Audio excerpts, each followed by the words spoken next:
Action! Hi everyone, it's DrRic. Randy had a question about timing of protein. When to take protein, how much protein, and is it beneficial? Randy was getting into exercise routine, but before I go on, don't forget to hit the subscribe button down below and the alert button to find out when I do new videos. So Randy, the idea is if you're exercising, fantastic. I think proper rest, proper mindful practice, exercise, or movement of any sort, in addition to nutrition, will get you to hopefully live on without too many diseases. So I've done other videos. If you just put in DrRic and protein, about 3 of them will pop up. You'll see the sequence of time that has elapsed, but I am now vegan. You don't have to be vegan. I'm just doing it as an experiment. I was essentially a pescatarian in the past, but it makes it a little bit challenging. If you're not that aggressive and you're choosing whether actually it's vegan, high carb, low fat, high fat, low carb, paleo, modified ketogenic, it doesn't matter really. The idea is if you are paying attention to your eating and you're exercising and you're getting sleep, then you're doing everything you have to do. But with the advent of maximizing on nutrition, it is important to eat properly. Now, let's start out with not necessarily Randy, but anybody. If we have somebody that's just beginning an exercise program, cool. Usually there's an inspiration or a nudge or an ailment or a big event that makes people want to change life. Whether it's me telling you you now have heart disease, or you're now diabetic, or you now have a cholesterol issue, or it's a wedding coming, or it's you're getting too heavy, whatever it is, I think it's empowering to have inspiration or a reason. But sometimes diving 110% into the new lifestyle, I can see how people will get really juiced up or jazzed up with trying to start an exercise routine and start a new protein or nutrition practice. Now, when you throw in, so we'll just get to the bottom line, when you throw in exercise, you're moving muscle. When you move muscle, you break down tissue. When you break down tissue, you have to build up tissue. To build up tissue quickly, you have to be healthy, you have to get good sleep, you have to have hydration, but you have to have amino acids. Amino acids are essentially the breakdown products of protein. So protein in its big structure, like beans or fish or red meat or egg, protein in its natural structure has to be broken down. When you eat it, you chew it up, you break it down, then it goes into the stomach. Once the protein solid is into the stomach, it meets up with enzymes to go through proteolysis. And that's essentially the body secreting enzymes by the pancreas and the liver to break the protein down into amino acids. When the protein is broken down into its basic structures of amino acids, as best as possible. And that's essentially going from solid to vomit, solid to liquid. When it breaks it down, it makes it easier to absorb. The lining, well, that's in the stomach now. And the stomach also churns it up and emulsifies it and breaks the tissue down, mishmashes the solid with the enzymes of the liver and the pancreas, like I mentioned, and the acids of the stomach. And then it essentially acts as your blender. When it's ready and the consistency is right, the stomach passes it on down to the small intestine, where all the absorption takes place. If the intestine is healthy, if there's a well-functioning lining, that's called villi, these little finger-like projections that the vomit kind of goes right through, and it's the liquid source goes right through, and anything that's essential and nutrient will get absorbed into the bloodstream of these little finger-like projections of the lining. It's feathery, actually, of the lining of the small intestine. And that's the way it works. Now, if you have a problem with no finger-like projections and you've irritated and flattened, there's no absorption, that's a problem.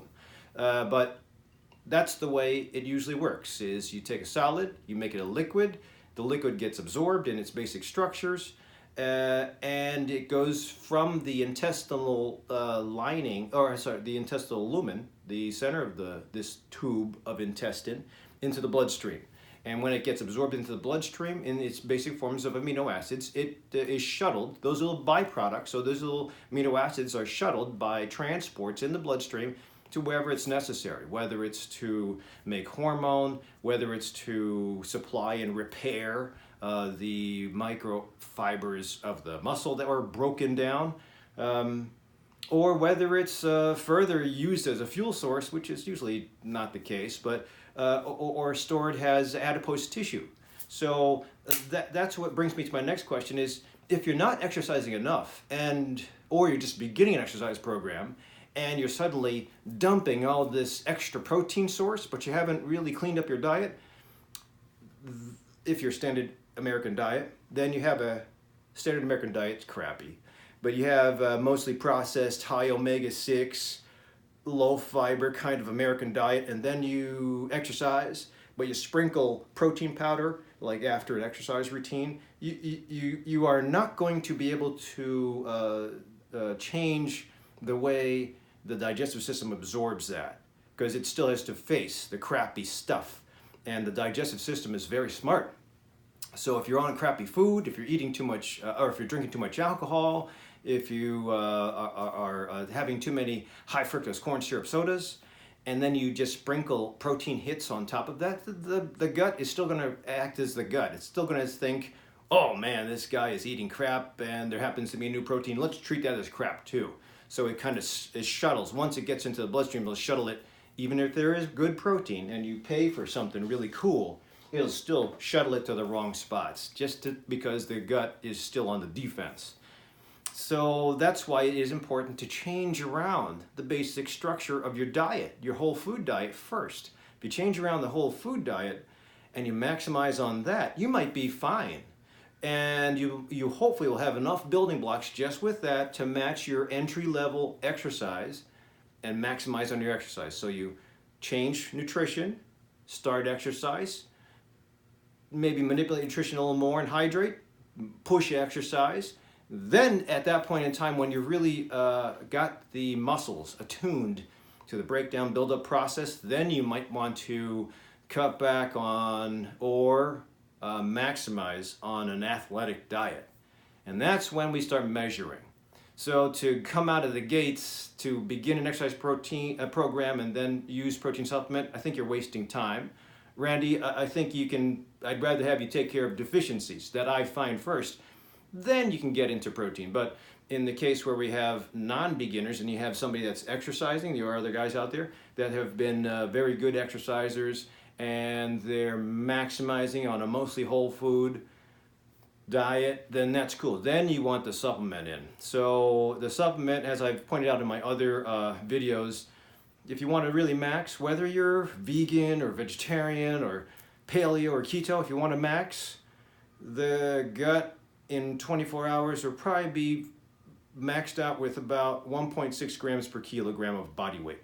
That's 1.6 grams of protein per kilogram of body weight. And there's a formula for converting your pounds that you know of to kilograms, and then that's the formula. So that's what a lot of physiologists, exercise physiologists will push to. Now you can go 0.8 to 1.6. If you have renal disease or severe allergies, you might want to be careful with the protein source.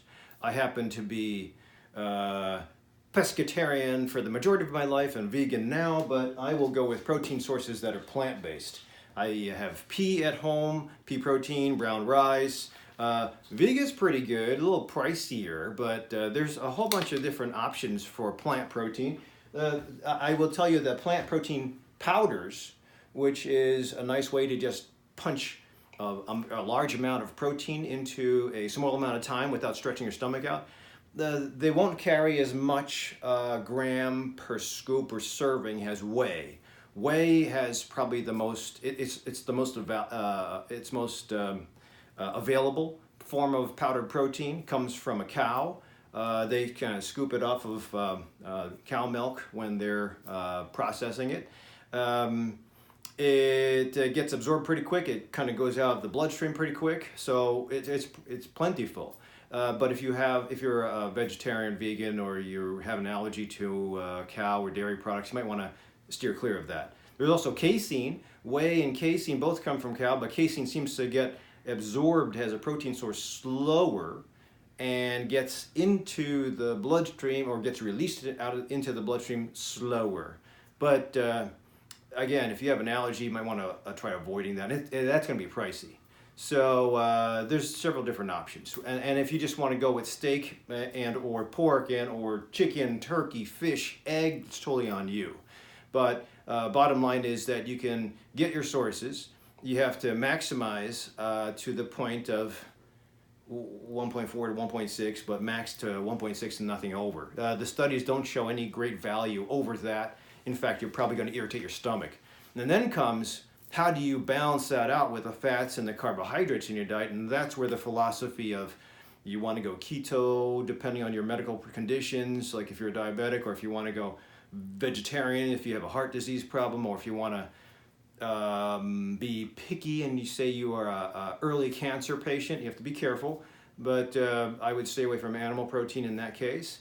There's all a bunch of different scenarios, but the bottom line is you maximize on food, and if you wanted to take extra added protein, do it after your workout. So Randy, in a roundabout way, your question of what time or when and how much, 1.6, anytime within an hour to 3 hours of your workout. If you want to do it right after the workout, that's cool, but be careful. The old school thinking is if you drink or eat something and go swimming, you're going to get cramps in your belly. And the reason for that is you stimulate the digestive system, all the blood flow goes to the digestive system, and then you suddenly go in the water and you start splashing around and doing a physiologic activity, and the body thinks I'm under stress, so it's going to take all the blood flow and put it back out to the muscle. And then the digestive system gets no blood flow, so thus the cramps of the muscle or belly pain. So if you're exercising and you go straight to drinking something of a protein supplement, which is very high concentration, I would wait a little bit. So maybe 45 minutes. Hydrate yourself in the meantime. 45 minutes to an hour, hit it. I think it's too hard to remember up to the 3 hour mark. But try not to take protein too late at night. Try not to exercise too late at night, because protein dominant intake will stimulate wakefulness. Carbohydrate dominant intake will stimulate sleepiness. That's the insulin response. Now, if you're keto, then you're probably going really low on the carbs, and you can play around with your protein slash fat intake, but that's more that's a keto question, so I'll put that in another video perhaps. But Randy, thanks for sending the question. For those of you who subscribe to me, you can, the benefit to subscribing is you can send me a medical question. Whether you do it through the back end of my channel or you comment down below, I will get to some good questions. People in the clinic that I see get priority, and then I search through the comments to see if there's a overwhelming question that needs to be asked or answered. Otherwise, always share this with other folks that you or your community that might benefit. And I do appreciate you subscribing, but I'll see you in the clinic.